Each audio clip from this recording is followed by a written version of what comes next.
Hello everybody, welcome to another rapid speedrun game. We have the black pieces against Nick Joe, rated 1580. So he's going to hit us with the London. How will we respond? We're going to develop a minor piece towards the center and stop e4 in its tracks. He plays e3. So opens up his bishop, standard stuff for the London, and we attack the dark squares and attack his center with the move c5. By bringing out his bishop, he weakens some dark squares on this side of the board. So we try to take advantage of that by utilizing our pieces, our pawn on c5, our queen on b6, to attack this weakened pawn on b2. c5 isn't so uncommon that he should be thinking really, because I think it's a pretty standard move. Generally he must have faced it many times, I imagine. He plays c3, just supporting his center. He'll probably bring the knight out next. I'm going to bring my second knight out, just because having both knights out creates a nice layer of protection around your position. Because I do intend on moving my queen out, so having that second knight out makes me feel better. He develops his bishop to the standard London square, bishop d3, looking at this nice diagonal. Fine.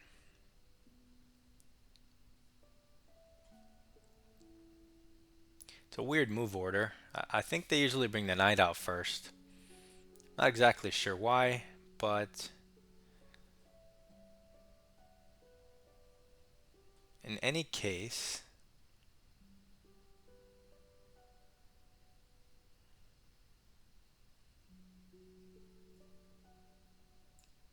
I'm going to play queen b6, follow up with our plan, target the pawn. I'm not sure what the difference is between bringing their bishop out or their knight out first. So I'm just going to continue with my dark square strategy since I'm not sure. And I don't really want to, I already spent too much time trying to figure it out. Okay, he goes queen b3, trying to nullify. There's this move c4, but he'll intermezzo the queen. We'll take, he has to move his bishop, and then we can go b5, giving us, I think, a better version of this idea when black normally gets it, due to the tempo we gained from the bishop. So this looks like a downside to having your bishop here. You don't want to take and let him double and open his rook. You want to force him to take you, which he has to so he doesn't lose a piece. You double, now your rook is open, and you have this idea of b5, b4, creating weaknesses. This is an important London idea when you play the way I'm playing with queen b6. You want to get this in quickly.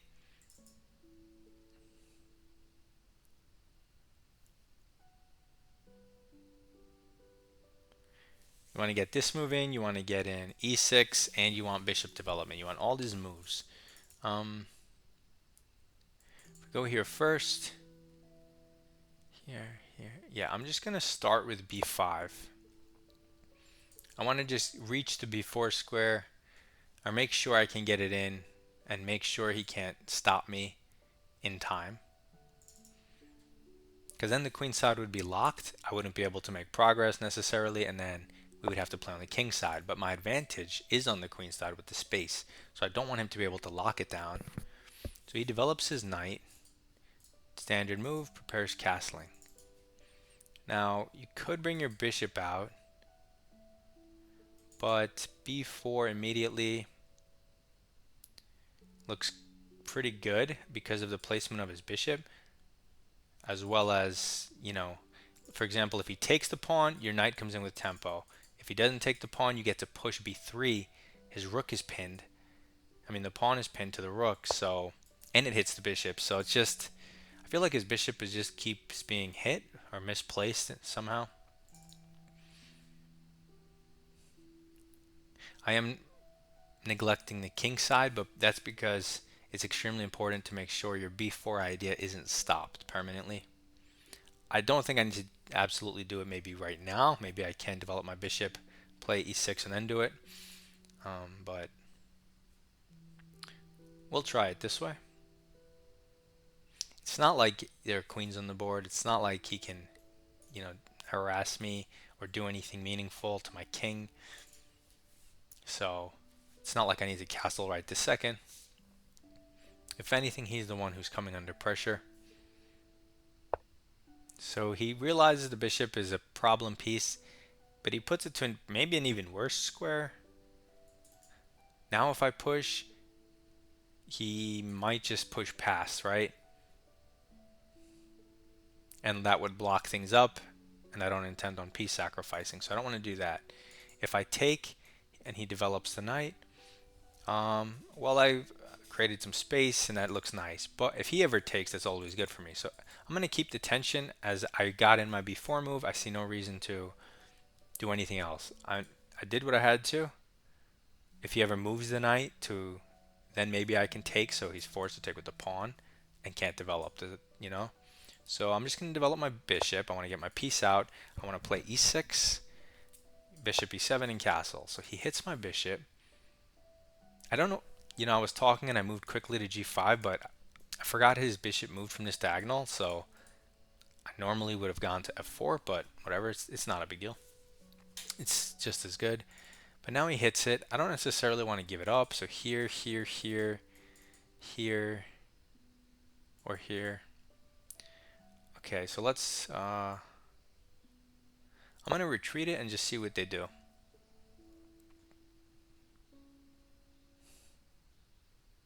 And this is how you play against the London when they go queen b3 and the queens face off. You get them to take you, you double the pawn, and then you attack the b file the way I did. He castles, just a standard move, nothing fancy there.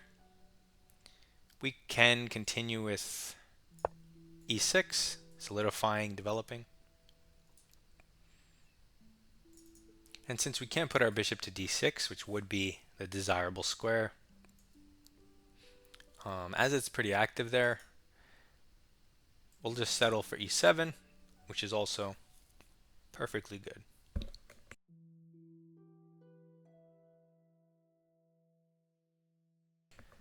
But let's see what this 1600 chooses to do in the London setups. He does develop his knight, so now if we take, he has to take with the pawn. Then you have the a3 square available for bishops, for rooks. So I'm going to remove this pawn. Since I have another b pawn, I could play b5 before a second time. But I do want to develop my dark square bishop, and now instead of e7, we have the additional bishop a3 option. Why is that good? Bishop b2 looks strong, although at some point rook over is interesting. So I think I just want to remove my weakness, my backwards b pawn, and run it up the board. I do want to castle as well. If I do run it up the board and he just goes here, and I push it, that seems all right for me. I do know I'm neglecting this, but I feel like the queen side is somehow time sensitive, and there's nothing going on with my king. His pieces can't do anything; they're all restricted. Not doing much of anything really. And we're just trying to use our pawn to create a favorable structure. Okay, so he moves his bishop again. This unpins the knight. Bishop g6 makes a lot of sense because if we do trade it, it would be nice to trade it for the bishop on this diagonal. So a reroute makes a lot of sense, as does b4. So b4 he can't ignore because the pawn hangs. And I suppose if he takes, that can't be good for him either. Although he can't stop it if we wait one turn.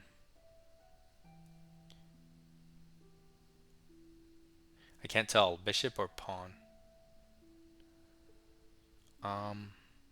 let's just go with bishop. I couldn't tell if I should push or bring it back, if there's a difference as to move order, but I'm kind of running out of time. I have a great position. B4 is coming next. Well, I'll take his bishop if it's hanging, but B4, he takes and opens up our rook for us, which probably won't matter. Okay, he goes there, but now definitely B4. That way we make sure we get it in. We don't have any backwards pawns. When he takes, I guess we take with the knight because we have a beautiful outpost, a trapped rook. Even though you would develop the bishop, which sounds nice, it's not actually threatening the knight. You're going to have to move it again because what's it doing there? So, although it does come with the threat of trapping the knight in a different way, I mean the rook. So, they're both threatening to trap the rook, but the knight seems more octopus-ish.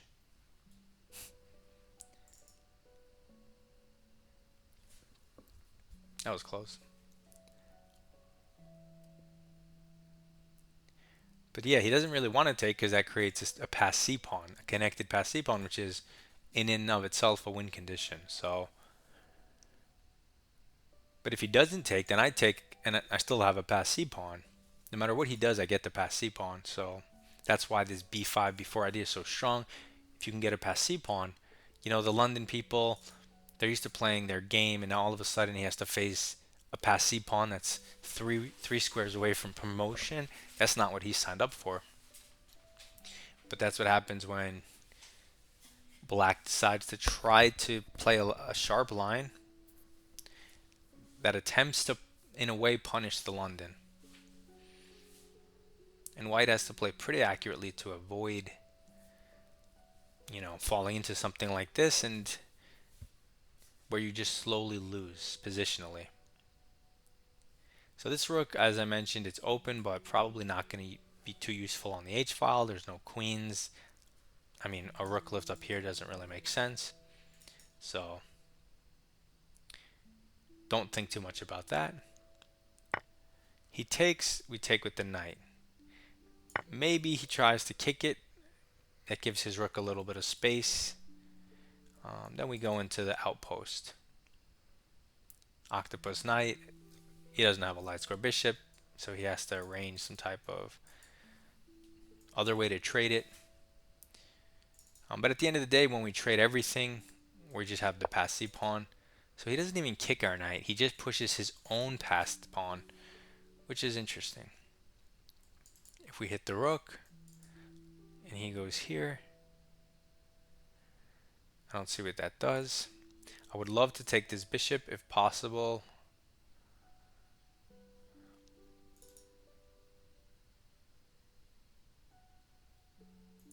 There's also this, which is super weird. He goes somewhere, we kick the rook. Rook goes here. I mean, I think it's too early for that. I'm definitely running out of time. Here, check, takes. I mean, okay, I'm going to go to the outpost. If he lets me, I'm going to go bishop b4, blocking his rook. Maybe even bishop a5, which I just thought of right now. And I guess I'll castle. I was thinking maybe go king d7, bishop d6. But he does have infiltration. I don't have my rooks countering him, so that's probably not the best. If I obstruct his rook, that makes a lot of sense. It also supports the pawn. So he moves the bishop, which is nice that we get the tempo. We get the turn back.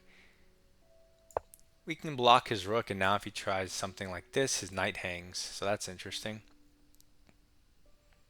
And now we're one move away from castling. Once our rooks are connected and we get the H rook on the B8 square or the C8 square, more likely because it's behind the passed pawn, the game is kind of over, like almost, you know, it's automatic, it plays itself type of thing. You don't have to think much at that point. You know, you go to the B file if you're looking for the trade, you go to the C file if you're trying to push. Who knows? You can see his knight's restricted. He can't really move it forward, and if he moves, okay, so he sacks his rook for our bishop. So we're up the exchange. He pushes the pawn. Now that he doesn't have the rook on the b file, I'm going here to stop bishop infiltration. I could swing the rook over. He can advance the pawn. I think I have everything under control. He has this check. Okay, he retreats because he wants to blockade.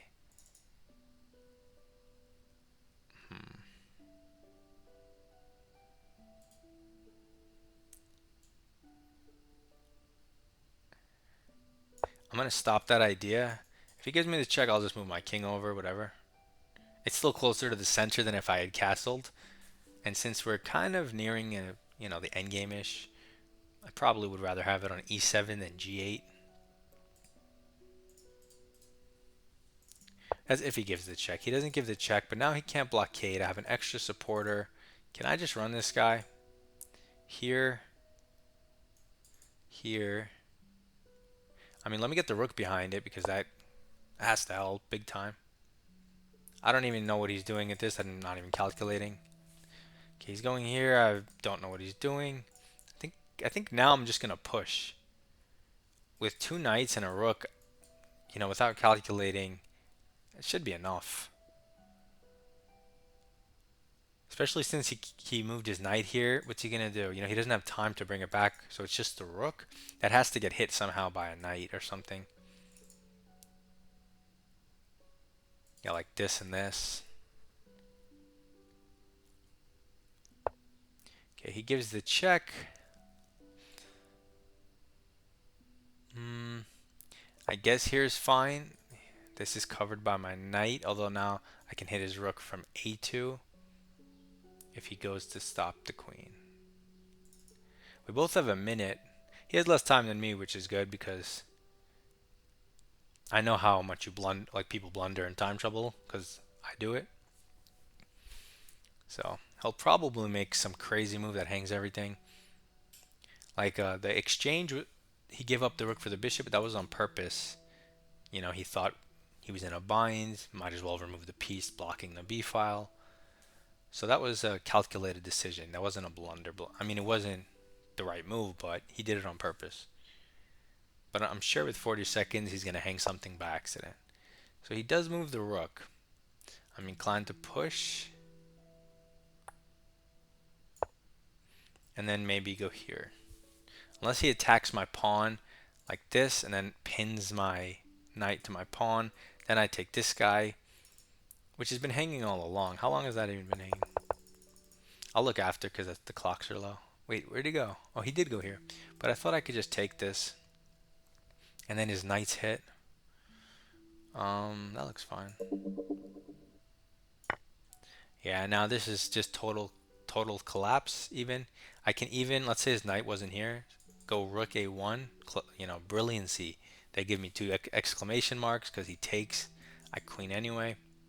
He takes, I take. And although I don't get a queen, although I don't win anything, it would be checkmate. Cool. So he takes the pawn, but the pawn was defended twice. Although he had nowhere to go but home, and that's just sad. So let's take with the rook so we don't pin ourselves since our rooks are no longer connected. You don't want a singular rook by itself being pinned. These rooks are like batteries. You want them connected. So he goes for this genius move, but does it work? No. We can take it with the rook, thus saving everything. If you take it with the knight, he can take your rook. So he lost 23 points for that, so that seems like excessive. Oh, I thought I didn't hit the record button. Holy shoot. Okay, so we have a London. We all love the London, right? I've never played it, but I do love playing against it. I don't feel threatened at all. I just immediately take the center. I develop towards the center on the dark squares. Oops.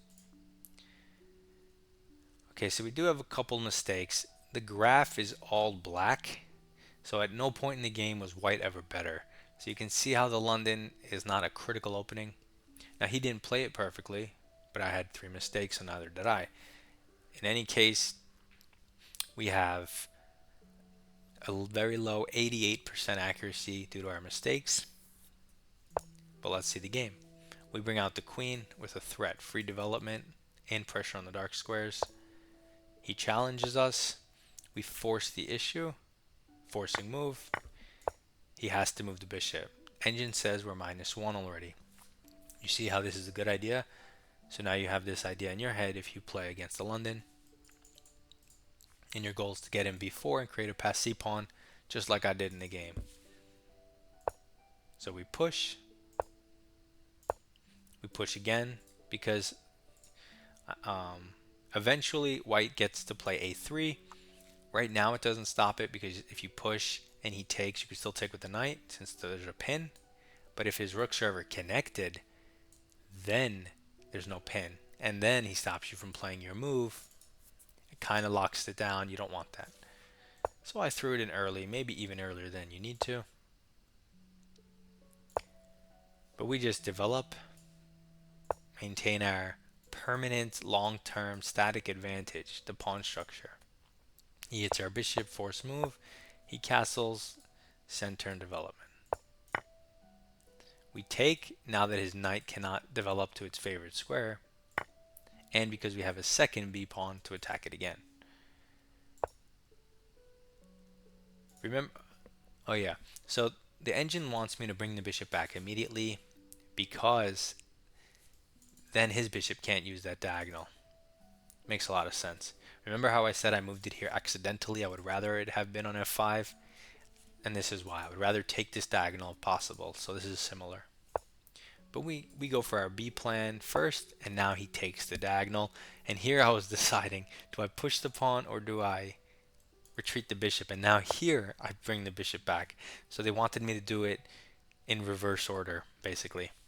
But you could see my ideas, what I'm thinking about is logically correct. I want to bring the bishop back and challenge this diagonal, and I want to push this pawn. Now as far as move for move, you sit over the board, you calculate, and that's how you decide. But you need to know the ideas you're going for.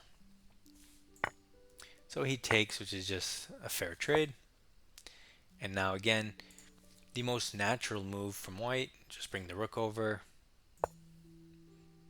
And it just goes, you know, it says it's a mistake. Like, well, how could this be a mistake? It looks like the best move. They're saying, okay, a3. But even if he plays a3, and now I play it, he takes, takes, once I'm castled. Ah, yeah, he should have played a3. So I did mess something up, right? Oh, no, the pawn's hanging. I didn't mess it up. What am I saying? Yeah, so they wanted him to play a3, some weird stuff. But he played a more human move, attacking the hanging pawn, right? The most obvious move. We rid of our weakness. That was the whole point. We take back with the knight. Now he goes a4, trying to push his past pawn. We hit the outpost, and we have our win condition, the c pawn. So even though the engine says minus 0.4, which is like you're not winning, white can hold. It's, first of all, white's not playing for anything because this a pawn, it's not a protected passed pawn like mine is. It's not part of this amazing pawn chain. It's going to be scooped up or stopped in its tracks. It's also not 3 away in the central file. Like black has a win condition, and even if the engine can hold this as white, it's not easy, and you would never want to have to try to do it because it's not easy. So I just want to point that out. I think eventually they're going to come out with a human engine or like a human complexity factor, something like to go alongside the regular engine to give a better representation of what what happens in human games. But anyway, now we see that this rook, even though the computer said it was a mistake, is the most active piece for him. I mean, he has this bishop that coordinates. They're both active. So I'm like, okay, let me develop and block this rook. We're minus 1.6. Clearly better. But then he decides to sack the exchange because he doesn't know what to do. He's like, this knight's here. If I can't get rid of the knight, the bishop's blocking my rook. Let me just take this bishop. He thought it was strong. It's not nearly as strong as his rook, but whatever. It's -3 now. Oh, so, okay. So my other two mistakes, they don't really change the game. There's this one. Yeah, they don't change the evaluation. Like, it's still winning. So I had one real mistake. So this, they call a mistake. I made it quickly just to stop this move. They wanted me to bring my knight back, hunt the pawn, stop the knight infiltration. Oh yeah, it makes sense. Only after I moved did I see the check, so it was kind of a waste. So I need to put my knight somewhere first to prevent that. Then I could bring my king out. So whatever. I still -2, but I get it. And this is what they called my other mistake. Still -2, so that's weird. Clearly stopping his idea of blockading my pawn. I like it a lot. So these two mistakes, they don't really matter they're not significant in their significance. And then you get behind the passed pawn, -4. Always the best way. We just push, meaningless checks, we push, and he collapses. I think here a lot of players would have been scared with this check.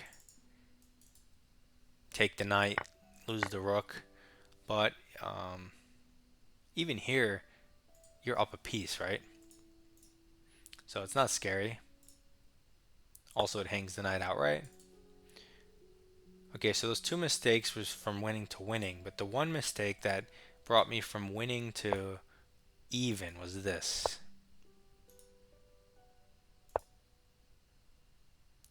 See, now this is a different mistake. So if I push immediately, I'm threatening to take the pawn.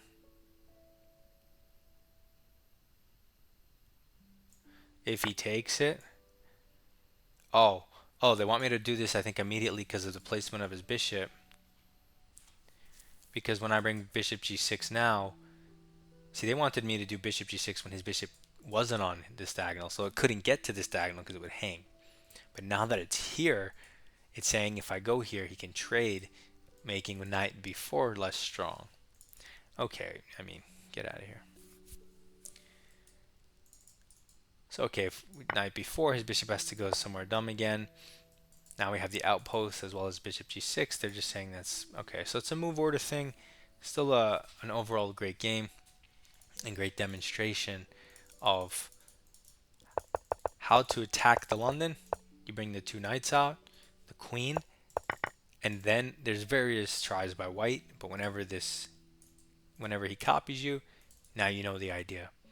Get him to take, push the b pawn, sell your way to positional victory, and let him suffer since he's the one who's playing the passive opening. Hopefully this helps. Good luck in your chess. Goodbye.